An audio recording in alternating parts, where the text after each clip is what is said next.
Welcome to Anime Dreams, a realm where narratives are reimagined and untold possibilities come to life. Today, we return to a powerful reimagining in part 2 of our ongoing exploration. What if pain didn't break Naruko, but built her? In this alternate arc, we unravel the potential of a protagonist not merely surviving hardship, but mastering it, evolving through anguish into something formidable, focused, and profoundly different. This is more than a what if, it's a deep dive into character transformation shaped by adversity, and the ripple effect it could have on the shinobi world itself. Disclaimer: the content on this channel is created solely for entertainment and discussion purposes. I do not own any of the anime footage used in these videos. All rights and credits belong to their respective creators and copyright holders. Let's begin. Akifumio Jisen is incredibly strict, thought Naruko wearily. She had already spent over an hour running laps around her adoptive grandfather's estate after completing countless push-ups, sit-ups, and squats that left her entire body aching. And this was only the beginning. Once she completed her circuit, she would need to repeat the entire routine again before finally transitioning into chakra control exercises. Naruko had managed to unlock her chakra the day after she fully recovered from her injuries. However, something quite unexpected happened during her initial attempt at meditation. Flashback, the day after recovery. Naruko sat cross-legged in a quiet part of the forest, eyes closed and muscles relaxed. She focused on steady breathing, trying to calm her thoughts in hopes of sensing the energy within her. As she delved deeper into meditation, she suddenly felt an unusual pull, as though something was guiding her deeper into her own consciousness. Believing she had finally connected with her chakra, she allowed herself to follow the sensation. When she opened her eyes, she found herself in a long, dim hallway that resembled a sewer. Where am I? She thought. I was meditating. And now I'm here? Well, no point panicking. Let's just find a way out. Noticing a large pipe that seemed to be leaking water, she followed it, thinking it might lead to an exit. After a few minutes of walking, the tunnel opened into a massive chamber. Her eyes widened in astonishment as she saw a gigantic metal gate far larger than anything she'd ever seen. Curiosity overcame caution, and she approached the gate carefully, aware something might be inside. As she neared the bars, the heavy breathing she heard earlier fell silent. Suddenly, two glowing red eyes peered at her from the shadows. Then a deep, echoing voice spoke. So, my vessel finally decides to visit. What is it that you want, human? The voice asked, resonating with power. Naruko, still captivated by the presence before her, replied without hesitation. Vessel? Wait. You're the QB. How did I get here? Where exactly is this place? The massive creature stepped into the light, revealing its awe-inspiring form. You're in your own mind, it said. Near the seal that keeps me contained. As for how you arrived, that's your mystery to solve. Now tell me what you want so I may rest again. I didn't mean to come here, Naruko admitted. But since we're talking, maybe we can start over. We'll be sharing this space for a long time, so maybe it's best if we get to know each other? The QB gave a low, suspicious growl. Why would I befriend a human? You all crave the power that we tailed beasts hold. Every one of my past containers tried to use me or silence me. Naruko looked thoughtful. But this is my mind, right? Doesn't that mean I can change how it looks? Curious, she focused her thoughts and imagined a serene landscape, grassy fields, mountains in the distance, and a sparkling lake. To her surprise, and the QB's hidden intrigue, the transformation happened effortlessly. The gloomy sewer was now a tranquil paradise. The cage's bars shifted, wrapping around the QB's neck like a loose collar, granting it more freedom while the seal remained intact. The QB stretched, clearly pleased by the change of scenery, though still wary of her intentions. What are you planning, human? Don't assume I owe you anything just because you changed my surroundings, it said cautiously. Naruko shook her head. Of course not. I just thought. Being confined in a dark place isn't fair. If I had to live in such a space, I'd want at least some peace. The QB chuckled, though it sounded more amused than threatening. Even though I once attacked your village and caused you hardship, you show kindness to me? You are more naive than I expected. Naruko frowned. I don't blame you for what happened. It was the villagers who treated me poorly, not you. And I don't think you're responsible for my pain. I don't hold anything against you. The QB fell silent, its expression unreadable. Sensing their conversation had reached its limit, Naruko concentrated again and allowed the same pull that brought her here to return her to reality. You certainly are an unusual one, Uzumaki Naruko, mused the QB quietly as she vanished. Flashback end. Since that day, Naruko had continued her meditation training with more care, making sure not to unintentionally enter her mind again. After about an hour of practice, she had fully accessed her chakra. Though Akifumi was not a sensory-type shinobi, Naruko's chakra was so vast that he sensed it from inside the house. Over the following weeks, she mastered leaf balancing, tree climbing, and was currently working on walking across water. Her progress was slower than expected, not due to lack of talent, but because her chakra reserves were so large that fine control required much more effort. She also began learning Fuinjutsu, the art of sealing, and quickly discovered a natural talent for it. The complex formulas and elegant brushwork seemed to come easily to her. Akifumi speculated that it ran in her bloodline. At this stage, Naruko was nearly a level 2 seal master, on a 10-level scale, and was refining her calligraphy to the point where her seals rarely backfired anymore. At present, Naruko could be seen running atop a pond, using her chakra to hold multiple leaves against her body while staying balanced on the water's surface. Though she could remain standing on water fairly easily now, maintaining both tasks at once was still difficult. Akifumi had told her that if she could maintain this concentration for a full hour, they would advance to the next step. Naturally, this challenge only motivated her further. Today, she was very close to her goal. Her muscles were sore, and her focus was stretched thin. As she approached the final minute, her body felt heavier, but she refused to give up. Just as her strength began to fade, Akifumi called out, "Time." Relieved and proud, Naruko smiled. Then immediately collapsed into the water with a gentle splash. Akifumi sighed and shook his head fondly. "This girl," he muttered before hurrying over to pull her out of the water.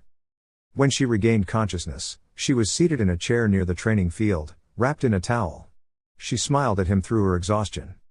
"What's next on the list?" she asked groggily. "Now that you've mastered chakra control, we're moving on to the most essential shinobi discipline, taijutsu," said Akifumi. "And to build your physical strength, you'll wear training weights during your daily workouts." Naruko's face fell. "But it's already so difficult without weights. How am I supposed to finish it now?" "I'm sure you'll find a way," Akifumi replied with a small smile. "Remember, speed and strength give you a great advantage. And a shinobi must always make the most of every opportunity. This training will prepare you for much more than physical endurance." In the months that followed, Naruko trained in a modified version of the Goken style, which emphasized not only power but also technique, using feints and clever grapples to outmaneuver opponents. It was demanding, especially since her sparring partner was Akifumi, a former elite shinobi who, she suspected, wasn't holding back as much as he claimed. Still, the results were impressive. Her reaction speed improved, and she could read her opponent's movements more clearly, learning to defend and counter effectively. At the same time, she practiced throwing tools like kunai and shuriken, weaving them into her taijutsu to create strategic openings during battle. Eventually, when she was capable of outmatching most entry-level shinobi, Akifumi added something new to her training. "It's time you learned how a shinobi thinks and operates, Naruko-chan," he said, his tone serious. Naruko tilted her head. "What do you mean, Akifumi Ojisan?"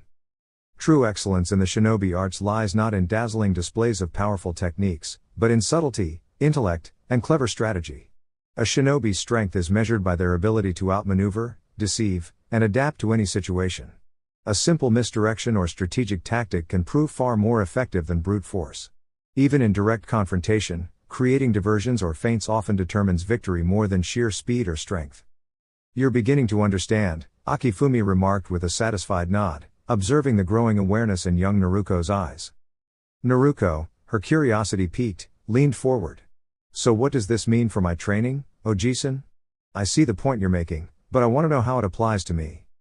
Since your close combat skills have reached a stable level, we'll reduce that portion of your daily training. That time will be redirected to studying strategic scrolls, battlefield planning, and stealth tactics. I'll also teach you how to suppress and enhance your chakra signature, which is vital in many scenarios. After each lesson, I'll give you hypothetical situations and ask for your best course of action. You'll continue with your physical conditioning and sealing studies as well," Akifumi explained. Naruko accepted this change with a touch of disappointment. She had hoped for more advanced ninjutsu. But she understood the wisdom behind it. Many shinobi over-relied on flashy techniques, and that lack of foundational skill often led to their downfall. Over the following year, Naruko dedicated herself fully to her training.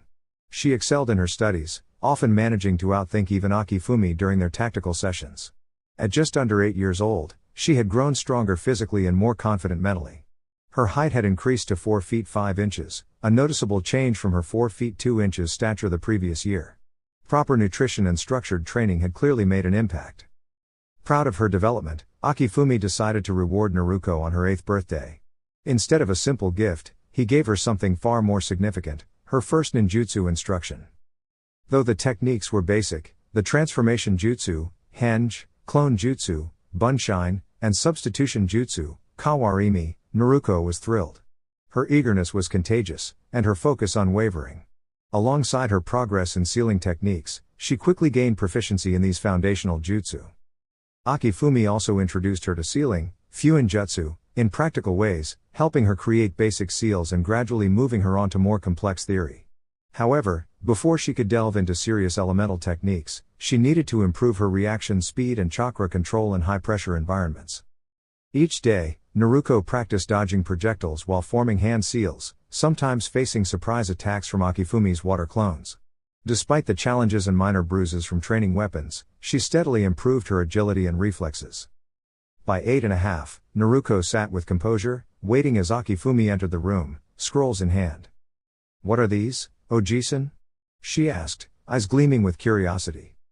"Ninjutsu scrolls," Akifumi replied with a smile. "You've come far, and I believe you're ready to begin learning how to apply elemental techniques in real situations." Naruko could barely contain her excitement.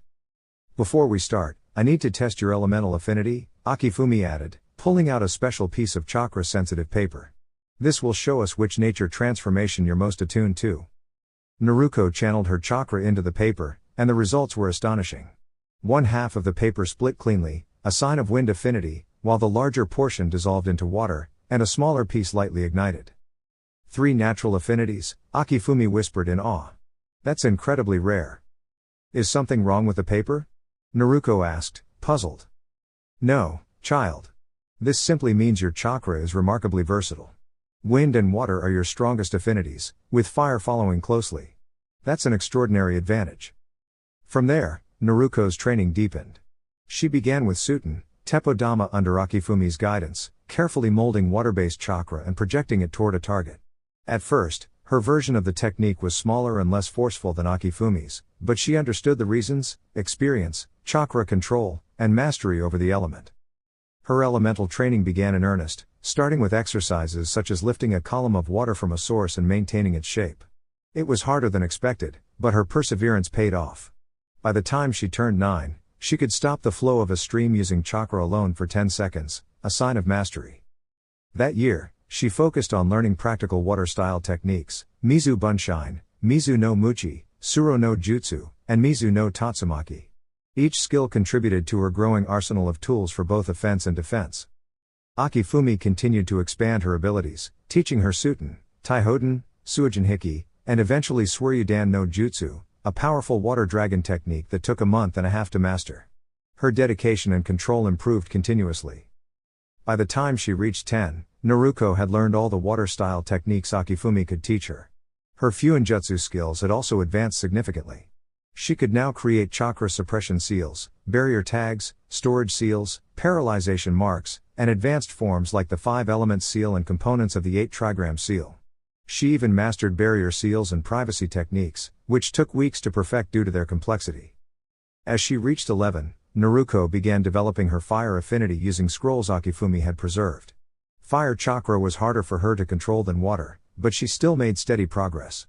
Over the following months, she mastered techniques like Kaden, Gokakyu no Jutsu, Hosenka no Jutsu, Kaingiri, Enden, and Karyu Enden.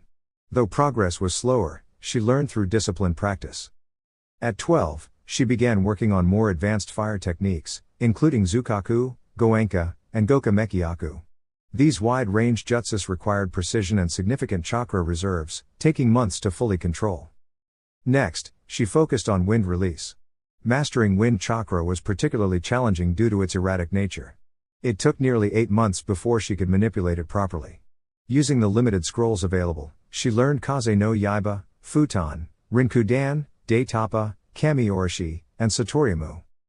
By her 14th birthday, Naruko stood at 5 feet 9 inches, tall and athletic. Her golden hair now flowed past her neck, framing a face that reflected discipline and maturity. Her once bright smile had become more composed, reflecting her quiet strength and focus. Akifumi had no more techniques to teach her directly, but he had saved a special gift. A long wooden case, bearing the Uzumaki crest, sat on the table. "What is this, Oji-san?" Naruko asked with wide eyes. "This is your inheritance," he said with warmth. Inside was a katana in a jet black sheath. Its blade shimmered in a dark metallic hue, etched with intricate reinforcement seals. "This sword has been in our family for generations. It was given to me when I was your age. I now pass it on to you, not because of blood, but because of the pride I hold in your accomplishments. You've earned this." Naruko was speechless. To receive a family heirloom as an honorary member meant more than words could express. She hugged him tightly, whispering her thanks. "But there's still one thing left," Akifumi added with a sly grin. Naruko tilted her head.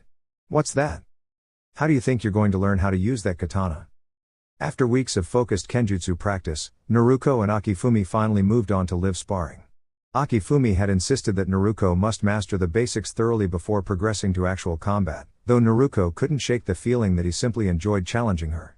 Akifumi rarely concealed his amusement during their intense training sessions, especially when she struggled. Despite the tough training, Naruko had made surprising progress with her katana. Akifumi, with his characteristic smirk, credited her improvement to having an outstanding mentor. Now, the two Uzumakas could be seen exchanging calculated strikes, one blocking or countering as the other advanced. During the current round, Naruko spotted a momentary lapse in Akifumi's stance. Seeing an opening, she channeled a bit more energy into her next swing, hoping to disrupt his guard. Akifumi managed to recover in time, meeting her blade in a firm lock. They remained locked in that position for a few tense seconds. Then, Akifumi shifted back slightly, giving Naruko a bit of space. The sudden change threw Naruko off balance for a moment, just long enough for Akifumi to extend his leg and gently push her away. Naruko stumbled backward and grazed a nearby tree before landing on the ground. As she tried to rise, the cool touch of steel met her neck. Looking up, she saw Akifumi standing over her with a proud yet playful grin. Naruko sighed with mild frustration. Even after a week of sparring, she still hadn't managed to land a decisive strike on him. But she wasn't discouraged. She was determined to prove herself, and maybe give her grandfather a reason to stop enjoying her stumbles quite so much. Akifumi extended his hand, and Naruko accepted it, brushing the dirt from her outfit. They returned to the center of the clearing, facing each other once again in their respective stances. A nod from both confirmed their readiness. With a silent signal, the match resumed. Naruko swiftly repositioned herself and appeared to Akifumi's right, initiating a downward strike. Akifumi anticipated her move and blocked the attack, pushing her back and countering with a diagonal slash. Naruko quickly redirected the blade and leapt backward to gain distance. Seizing the opportunity, Akifumi advanced with a precise thrust of his katana. Naruko parried the strike with ease, then retaliated with an upward swing toward his shoulder. Akifumi dodged and deflected the follow-up. He countered once more, and Naruko managed to redirect the blade again, immediately meeting a powerful downward strike that tested her endurance. Summoning her strength, Naruko maintained her defense and pushed forward, creating enough space to launch a horizontal slash. Akifumi briefly shifted his focus to her blade, just for a second, enough for Naruko to take advantage of the moment. With perfect timing, she delivered a well-placed kick to his side, sending him tumbling. He quickly recovered and landed on his feet, slightly winded. Before Naruko could enjoy her small victory, she noticed something concerning. Akifumi had just coughed into his hand, and there was a strange look on his face. "Are you all right, Grandpa?" Naruko asked, her voice full of concern. Akifumi smiled gently and waved it off. "Don't worry about me. Looks like that kick had a little more power than usual." Naruko didn't respond immediately, her gaze narrowing. "That wasn't a powerful kick, and I didn't use any chakra with it." Before she could press further, Akifumi said, "Let's wrap it up for today. You've improved a lot, especially if you managed to catch me off guard like that. But I need a bit of rest." Naruko watched as Akifumi calmly walked back toward the house. She didn't buy the excuse and felt uneasy that he was clearly hiding something. Still, she decided to give him space for now, though her instincts told her to stay alert. She followed him inside and sank into a nearby chair. While resting, she reflected on her reasons for training so diligently. She wanted to honor the Uzumaki legacy, to restore what had been lost. But it wasn't just about righting wrongs, it was about justice and fulfilling her duty with pride. Her gaze shifted to the other room where Akifumi had already fallen asleep. He must be really exhausted. Though today's training wasn't unusually intense. And he's not that old either. Maybe I'm overthinking it. Still, I'll be watching closely. He's not telling me everything yet. Putting the thoughts aside for the moment, Naruko picked up a few scrolls and brought them to her room for some evening study. Once she completed her daily reading, she tucked herself into bed and drifted into peaceful sleep. The next morning, Naruko woke up feeling refreshed. She headed to the kitchen but didn't find Akifumi there. Assuming he was still asleep, she prepared a quick breakfast and then stepped outside for her daily physical exercises. After completing her routine, she returned to find Akifumi just finishing his meal. It was already late morning, a noticeable change from his usual early rising. "When are you going to tell me what's going on?" Naruko asked, her voice calm but serious. Akifumi twitched slightly at her tone. Inwardly, he sighed. He missed the days when Naruko was still too young to notice these things. He wasn't ready to explain it all yet. "I'm not sure what you mean," he replied, attempting to deflect. But Naruko wasn't letting it slide. "You're a terrible liar," she said with a raised brow. "Will you at least let me perform a diagnostic jutsu on you? It's the only medical technique I know." Akifumi looked at her for a long moment before finally letting out a soft sigh. He had been trying to shield her from this very conversation. "All right," he said quietly. "Go ahead." Naruko approached Akifumi gently, placing her hands on his midsection, softly channeling chakra in search of anything irregular. Her expression darkened slightly as she located the anomaly. "It appears to be a lesion consistent with Dieulafoy's condition," she observed. Although manageable under the right care, neither of them possess the expertise to resolve it alone. "I think we'll need to find a qualified medical professional in town," she said, trying to stay optimistic. Akifumi sighed thoughtfully. "A standard clinic won't be enough. This isn't a shinobi-related issue, so it's unlikely any place outside of a major village would have the right equipment. Konoha might be our only real option." Naruko frowned. "Then let's go too." "We both know we can't," Akifumi interrupted calmly. "If we return to Konoha, too many questions will be raised. Your presence there could risk everything you've worked toward. And if anyone suspects our connection, it could bring unwanted attention." Naruko's voice wavered, rising with emotion. "So, I'm just supposed to watch you get worse? If this goes untreated, your chances of recovery are low." "Listen to me, Naruko-chan," Akifumi said kindly. "I'm older now. Even if I make it through this, I don't have many active years left. I don't want you sacrificing your future to look after me. You have dreams to chase. Your time is now, not mine. But you're the only family I have left. When you're gone..." Naruko trailed off, her voice small and pained. "There'll be no one." Akifumi's eyes softened. "You'll find new precious bonds, Naruko-chan. You're thoughtful, strong, and compassionate. Once people truly see you, I know they'll want to be close to you. Don't speak as if everything is already over. I still have a little energy left in me," he added with a warm chuckle. Still, the reassurance did little to lift Naruko's heavy heart. Akifumi was more than family, he was her emotional foundation. With him, she had found comfort and belonging. Without him, it all felt uncertain and fragile. Quietly, Naruko left the room, stepping outside to clear her mind through light sword practice. But her thoughts remained tangled. Her movements lacked their usual precision, and her heart wasn't in it. Accepting that training wasn't the answer, she finally returned inside, avoiding Akifumi's eyes as she walked past him to her room. In the following weeks, Akifumi's condition gradually declined. The symptoms became more frequent, and Naruko pored over medical scrolls, determined to learn whatever she could to help him. Yet, medical techniques demanded delicate chakra control, something she was still mastering. It became increasingly clear that traditional methods wouldn't be enough.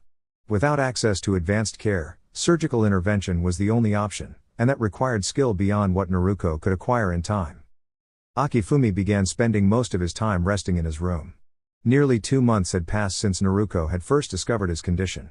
One quiet afternoon, while reviewing a scroll in the kitchen, she heard distressing sounds from the bathroom. She rushed to his side and found him trembling. Gently, she guided him to his bed and worked quickly to stabilize his symptoms. Her hands glowed faintly with chakra as she applied everything she had learned. Akifumi, though clearly struggling, gave her a weak smile and whispered, "That's enough, Naruko-chan." Still, she pressed on, refusing to give up. "Please stop," he said again, gently placing his hand on her shoulder. Naruko's tears welled up, but she looked away, not wanting to show her vulnerability. You've grown so much, Akifumi whispered. You're more than ready to walk this path without me. I'm proud of you. Always remember that, no matter where your journey leads. Naruko could no longer contain her emotions. She embraced him tightly, her tears quietly soaking into his shirt. Please. Don't go, she whispered.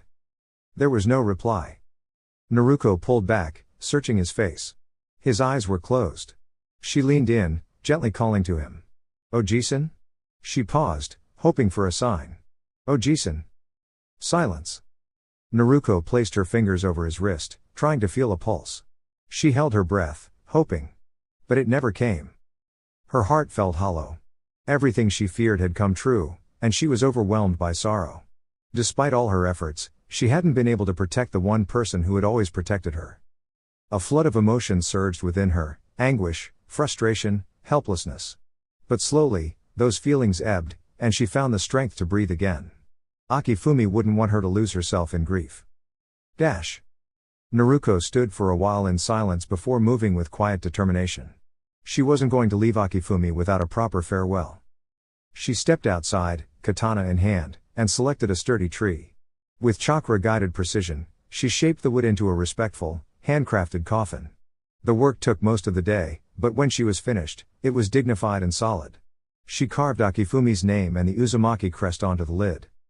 Behind the house, she dug the resting place herself, summoning water clones to assist. The stars had begun to appear by the time it was ready. Inside, she approached Akifumi's room quietly, gathered him gently in her arms, and laid him into the coffin with care. She took one last look before sealing it shut.